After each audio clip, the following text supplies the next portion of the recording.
누가는 두 번째 저서인 사도행전을 시작하면서 먼저 쓴 글이란 예수의 행하시며 가르치시기를 시작하심부터 그의 택하신 사도들에게 성령으로 명하시고 승천하신 날까지의 일이라 하였습니다. 누가복음의 내용을 요약한 구절이라고 할 수가 있습니다.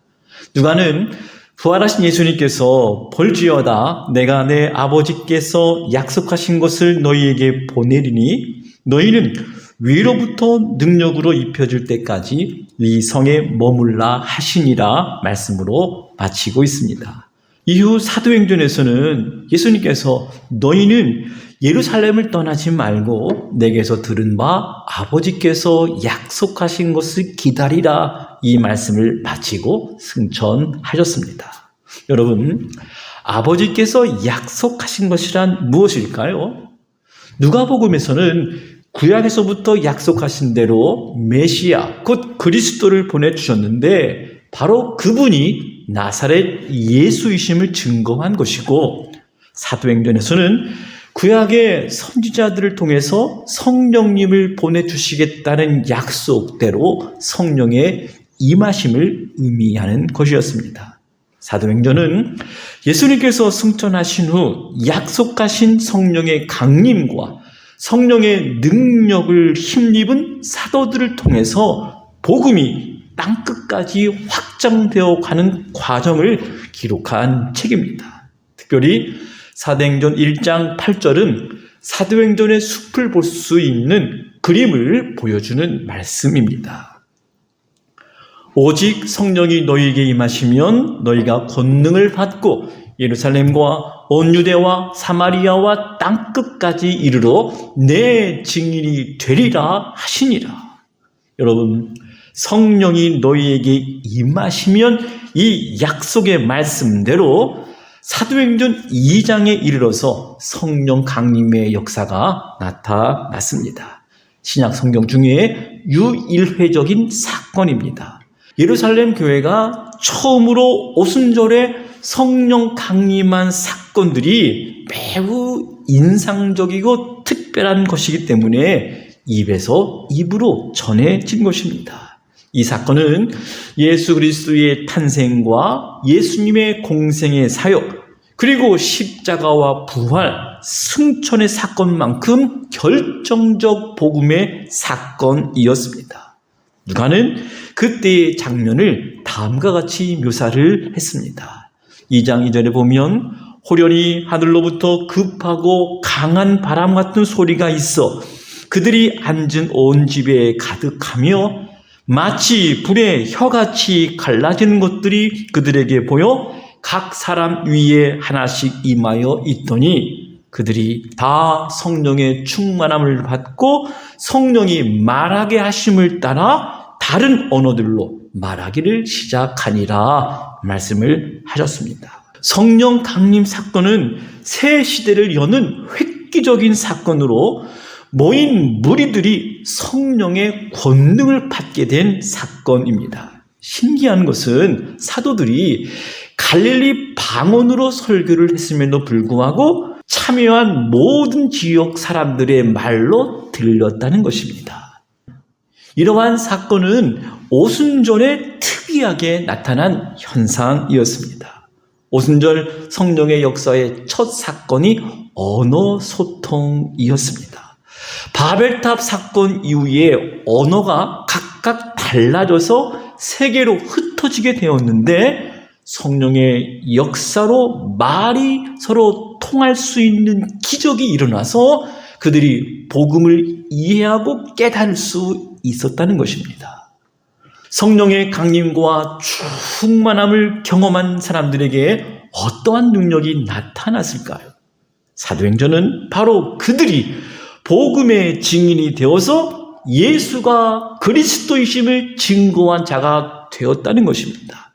사도들이 담력을 얻고 다른 나라 말을 할 수 있는 능력을 힘입어 거리로 뛰쳐나가서 담대히 복음을 전했던 것입니다. 베드로는 새 술이 취했다고 조롱하는 무리들을 향해서 너희가 십자가에 못 박은 이 예수를 하나님이 주와 그리스도가 되게 하셨느니라 담대히 외칠 수 있었습니다. 말씀을 듣던 무리들이 마음에 찔려 형제들아 우리가 어찌할꼬 하면서 회개의 역사가 나타난 것입니다. 누가는 첫 번째 예루살렘에서의 복음의 확장을 다음과 같이 증언을 했습니다.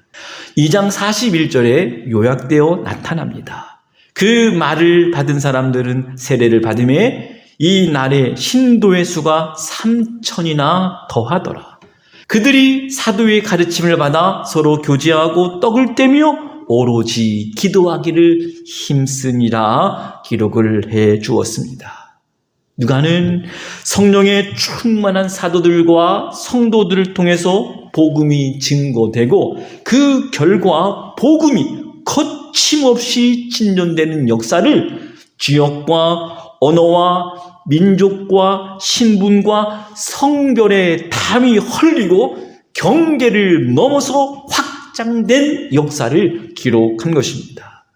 누가는 첫 번째 그의 복음서에서 이방인들에게 복음을 믿으라 전도용으로 기록했다면 두 번째 사도행전을 통해서는 그리스도인들이 복음을 전하라 격려하는 책으로 이해할 수가 있다는 것입니다. 지역에 따라 사도행전을 구분해 보면 1장부터 7장까지 예루살렘과 유대 지방에서 베드로와 요한을 중심으로 한 사도들과 전도자 스데반의 유대인들에 대한 전도 활동이 기록되어 있습니다.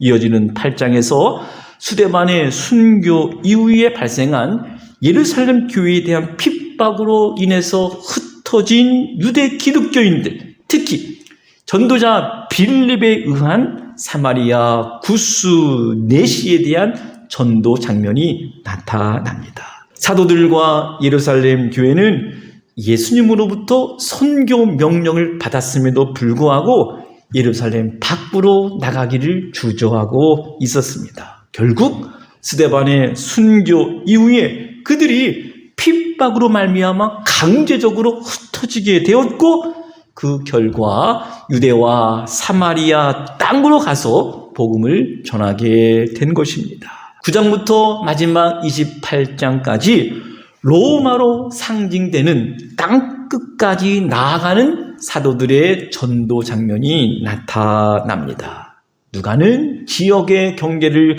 넘어설 때마다 요약하고 종합해서 보고하는 형식으로 복음의 역사를 증거했습니다. 먼저 예루살렘에서 복음이 전파될 때 6장 7절에서 하나님의 말씀이 점점 왕성하여 예루살렘에 있는 제자의 수가 더 심히 많아지고 증언을 했습니다. 두 번째 복음이 유대와 사마리아에 역사하여 나타난 결과 9장 31절에서 그리하여 온 유대와 갈릴리와 사마리아 교회가 평안하여 든든히 서가고 주를 경외함과 성령의 위로로 진행하여 수가 더 많아지더라 증언합니다. 더 나아가서 복음이 안디옥을 중심으로 교두부를 확보하게 되어 전해질 때 12장 24절에서 하나님의 말씀은 흥황하여 더하더라 증언을 했습니다. 바울이 2차 전도 여행을 시작하면서 16장 5절에 이에 여러 교회가 믿음이 더 굳건해지고 수가 날마다 늘어가니라.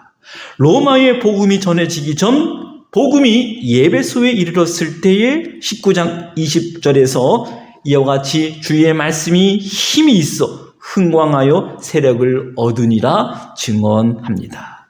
드디어 사도행전 마지막은 로마에서 28장 31절에 바울이 온 이태를 자기 셋집에 머물면서 자기에게 오는 사람을 다 영접하고 하나님의 나라를 전포하며 주 예수 그리스도에 관한 모든 것을 담대하게 거침없이 가르치더라 이 말씀으로 마치고 있습니다.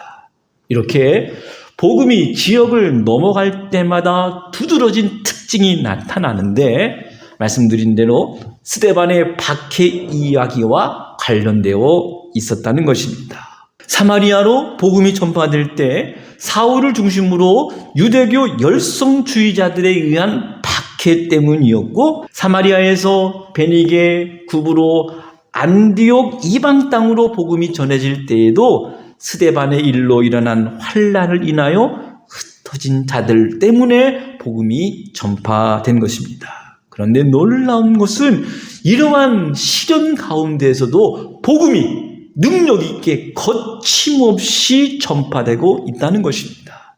사도 바울은 1차 전도 여행 중에 더베, 루스드나, 이고니온, 안디옥 등 교회를 지나오면서 굳게 믿음을 지킬 것을 당부하면서 우리가 하나님 나라에 들어가려면 많은 환난을 겪을 것이다, 환난을 전제하고 있습니다. 그러나 예수님께서 십자가의 고통과 수치와 어둠을 겪으셨지만 승리했던 것처럼 그리스도의 몸된 교회도 결국 승리하게 될 것이라는 메시지를 전한 것입니다. 사도행전을 읽다 보면 설교가 중간중간에 나타납니다. 초대교회는 설교를 통해서 생명력을 전했고 유지했고 살아있는 교회로 성장했습니다. 성령이 충만한 사도들과 증인들이 전한 설교의 핵심, 그 복음이 무엇이었을까요? 먼저 베드로의 설교를 들어보도록 하겠습니다. 베드로의 설교는 2장부터 5장까지 예루살렘에 있는 유대인들에게 예수 그리스도의 십자가와 부활을 강조하면서 예수 그리스도가 구약에서 예언한 바로 그 메시아임을 증거한 것입니다. 베드로를 중심으로 한 사도들은 예루살렘에서 사내들인 공의회의 위협과 핍박 가운데서도 사도들은 이것을 합당하게 여기고 오히려 기뻐하면서 5장 42절에 보니까 저희가 날마다 성전에 있든지 집에 있든지 예수는 그리스도라 가르치기와 전도하기를 쉬지 아니하였다 말씀을 하고 있습니다. 그리고 10장과 11장과 15장에서 고넬료 사건을 기점으로 그리스도인들이 예수를 믿은 후에도 유대인들처럼 할례를 행하고 음식을 가려 먹고 안식일을 비롯해서 여러 가지 유대인의 절기를 지켜야 한다는 유대 그리스도인들의 주장이 결코 성경적이지 않다는 것을 선포한 것입니다. 이방인 선교의 합법성을 입증한 설교라고 할 수가 있습니다. 사마리아에서 빌립이 에티오피아 내시에게 전도하는 장면에서도 필립이 입을 열어서 이사야의 글을 해석하면서 예수를 가르쳐 복음을 전하였습니다. 사울이 다메섹에서 예수 그리스도를 만난 이후에 즉시 회당에 들어가서 예수가 하나님의 아들이심을 전파하였습니다. 복음을 듣던 사람들이 놀라자 사울은 힘을 더 얻어서 예수가 그리스도이심을 증언하였습니다.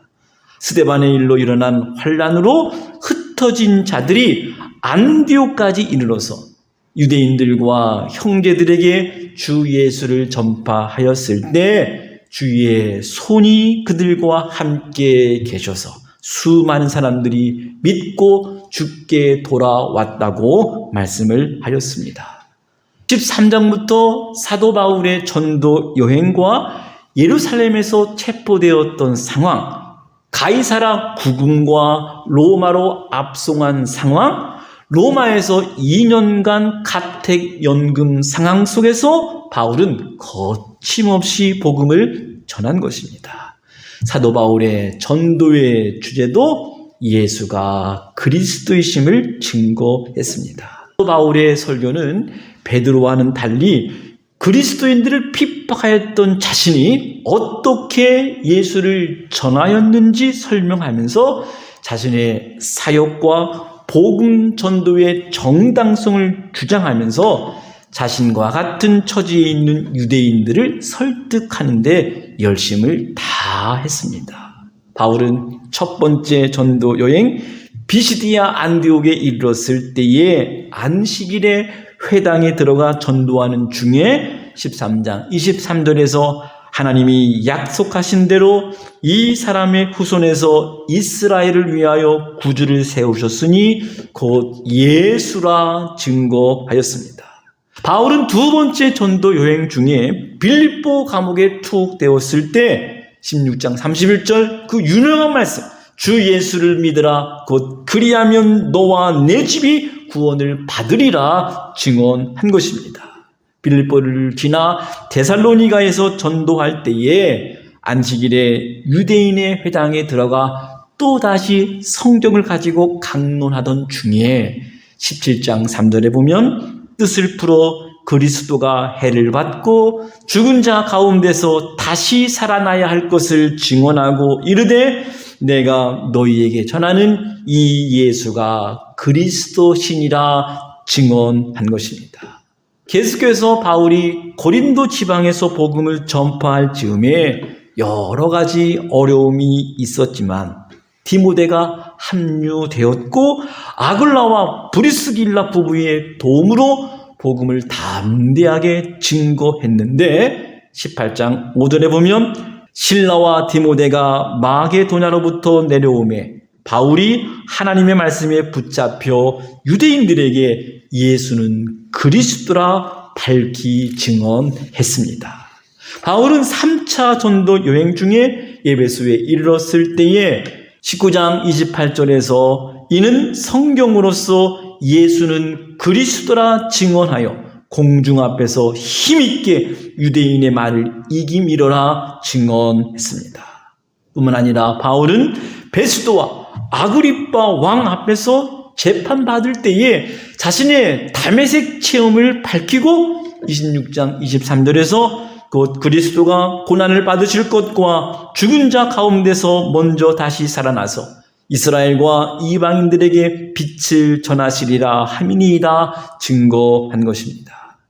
사도행전 마지막 장에서 바울이 어느 한 집에 갇혀 있을 때에 유대인 중에 높은 사람들을 초대하는 장면이 나타납니다. 이때 바울은 자신을 소개하고 유대인들을 향한 마지막 설교를 하셨습니다. 이때의 설교의 주제도 예수 그리스도였습니다. 그런데 어떤 사람들은 믿기도 하고 어떤 사람들은 믿지 아니하는 사람도 있다고 한 것입니다. 바울은 이사야의 말씀을 인용해서 마음을 굳게 닫은 이스라엘을 비판하고 이들이 거절했기 때문에 하나님의 구원이 이방인에게로 향한다 말씀을 한 것입니다. 사랑하는 여러분, 누가는 사도들의 입을 통해서 복음을 전하였습니다.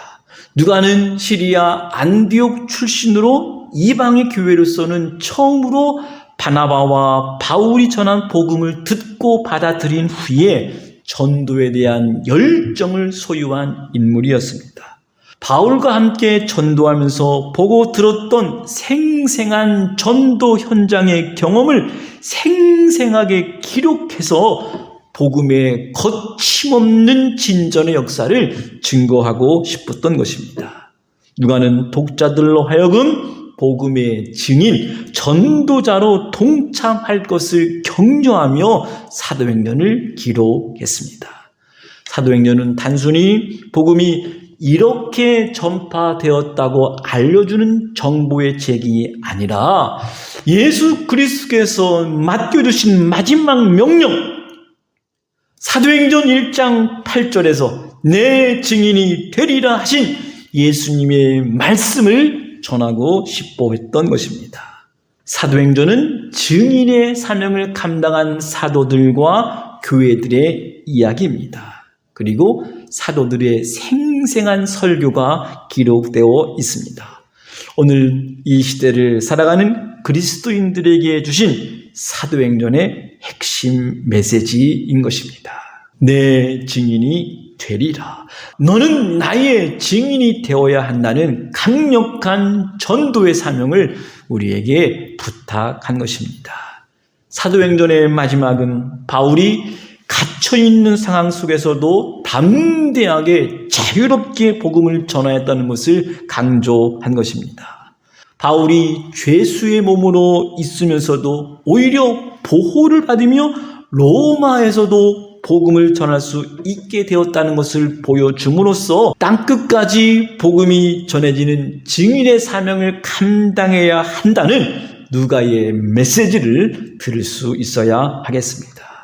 사랑하는 여러분, 저와 여러분의 상황이 형편이 어떠하든지 누가가 전한 내 증인이 되리라 하신 이 말씀을 우리가 마음에 새기고 충성되이 사명 감당하는 저와 여러분 되시기를 주님의 이름으로 간절히 축원합니다.